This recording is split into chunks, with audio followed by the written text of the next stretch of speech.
Good morning. It's a huge pleasure to be here at ASHE with you today. Unfortunately, I can't be there in person, so greetings from Brazil. And I would like to join this discussion, bringing a British Brazilian perspective.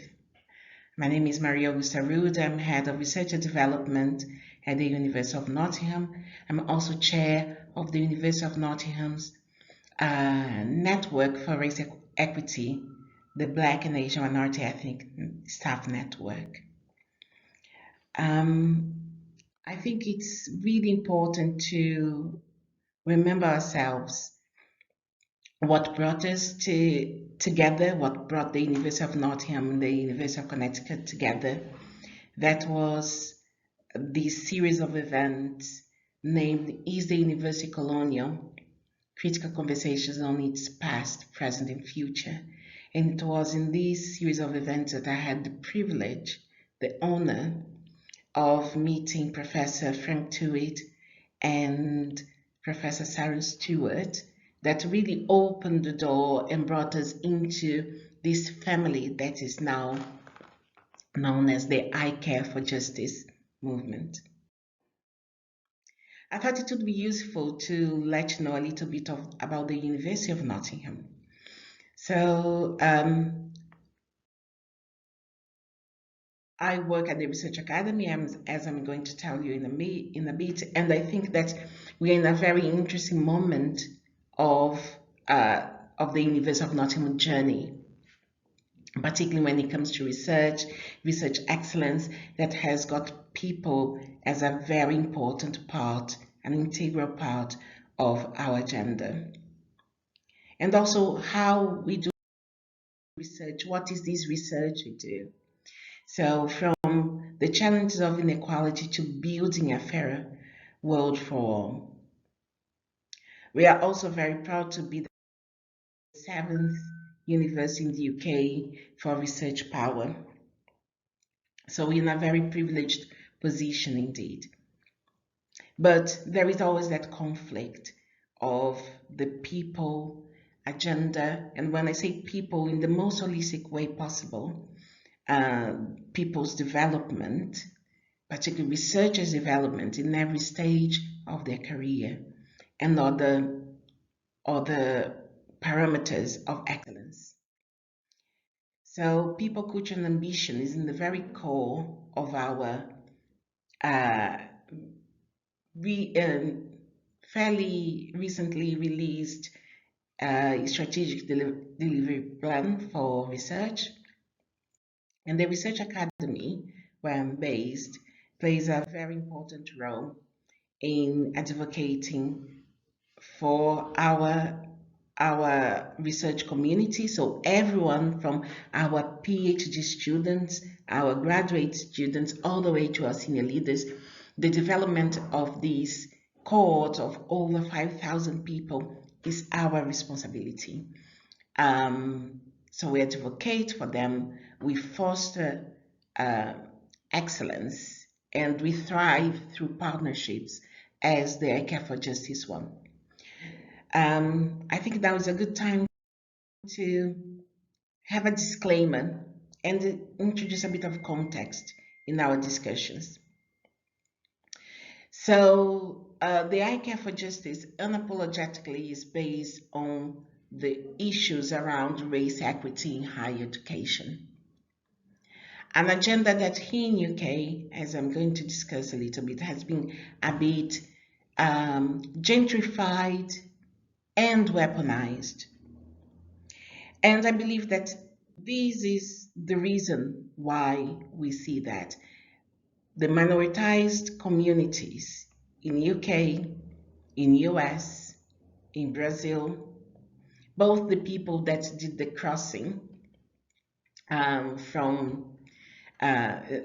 the passage from Africa to the American continent, and the native communities both in Africa and particularly in the Americas that were very deeply impacted by the colonial legacy to the point of almost extinction. That's, I think that the expansionist movement in the modern age, to have the violence against these communities that culminated in what we see today. When it comes to the research landscape, the higher education landscape, I always like to use this analogy. So here we've got two aerial images that are very similar, but if you go down to the ground, we can see that one has a very thriving ecosystem, flora, fauna, the microbiome, this incredibly rich space and incredibly diverse space that supports uh, this thriving ecosystem.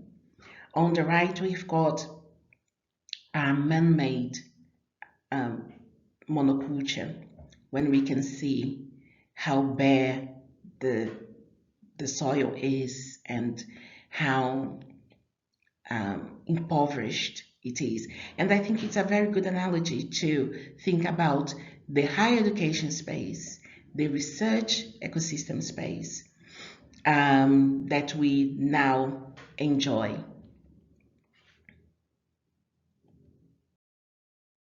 So racism and misogyny does affect science.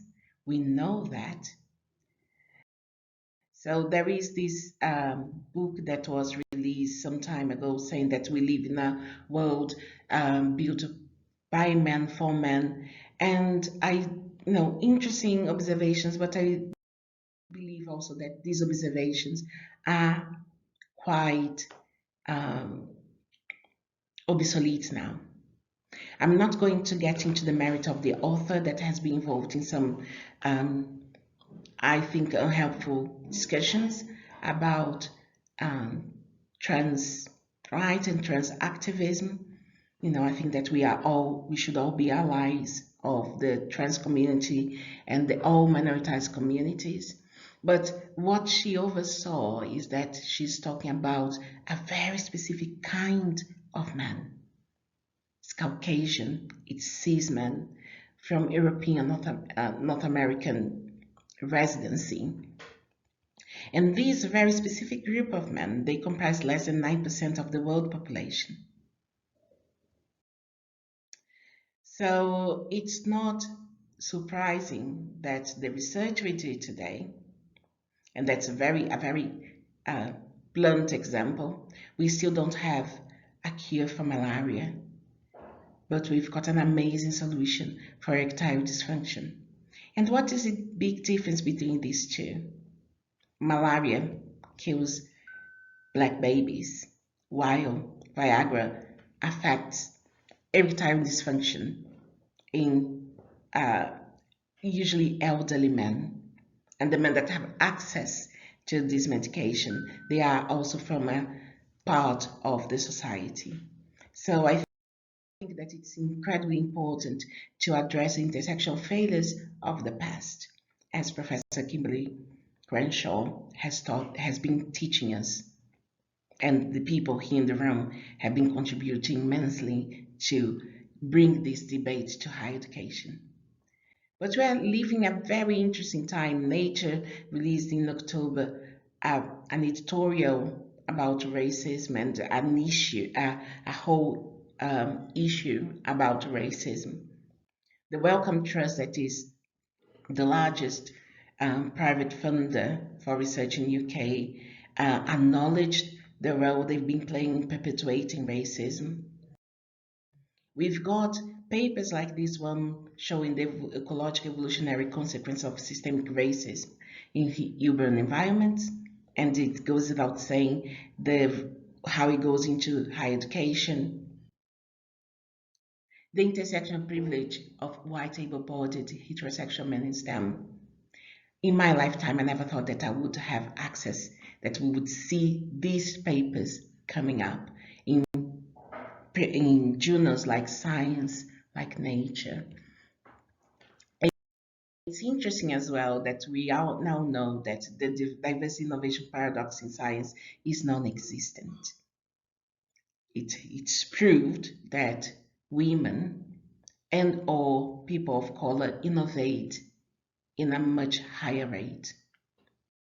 So in the minoritized communities, we've got what can be called not equity, diversity, inclusion, equality, diversity, inclusion, but they experience endless distraction and inaction to all these things that we've been talking about. The change is very, very slow. I used to say there are more people making a life out of EDI than benefiting from EDI policies and actions. And that's why I think that there is the urgency for a blueprint for diverse in high performance research settings, not because it's the right thing to do, it's justice we are talking about, but it's also the sustainability of the system. So moving from equality and inclusion to abolition and liberation, abolition of these practices that have been hindering communities, minoritized, to thrive in the academic space and liberating them, emancipating them. We need to rethink excellence. More, we need to reinvent research ecosystems. And that's why finding this clearing that is the I Care for Justice, the intersectional and comparative advancement of racial equity for social justice movement have been so important for me. So I'm incredibly proud to be part with our colleagues from the University of Nottingham that spent a week breaking the bread with friends from Yukon and from the consortium organized by ECHO in the Netherlands. And I would like to finish this presentation with this extract of Toni Morrison's Beloved. So Baby Shucks in the clearing, telling the congregation. She told them that the only grace they could have was the grace they could imagine. That if they could not see it, they would not have it. I feel really privileged of seeing with my brothers and sisters of the I Care for Justice a future that is not only bright but fair. Hope can defeat the terror. Ubuntu, I am because you are. Thank you so much.